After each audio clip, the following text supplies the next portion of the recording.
Maharashtra news Marathi, एक ध्येय परिवर्तनासाठी। सौंदर्यीकरणाच्या नावाखाली अवैध उत्खनन, मूर्तिजापुरात चिंदी तलावातील मुरमांची विल्हेवाट।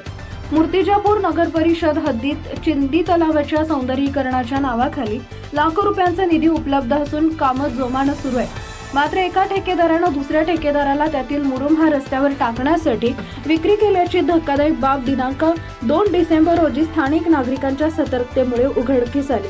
अवैध उत्खननाची माहिती मिळताच महसूल विभागाचे कर्मचारी दाखल झाले होते।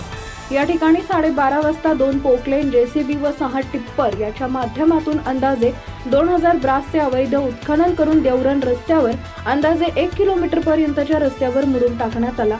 त्या मुरुमाची शासकीय किंमत लाखो रुपयांची असल्याचं नागरिकांचं म्हणणं आहे। या ठिकाणी महसूल विभागाचे मंडळ अधिकारी राजू जाधव व तलाठी राजेंद्र पुरी दाखल झाले। सकाळी 10 वाजेपर्यंत कारवाई करणार असल्याचं उपस्थित नागरिकांनी सांगितलं।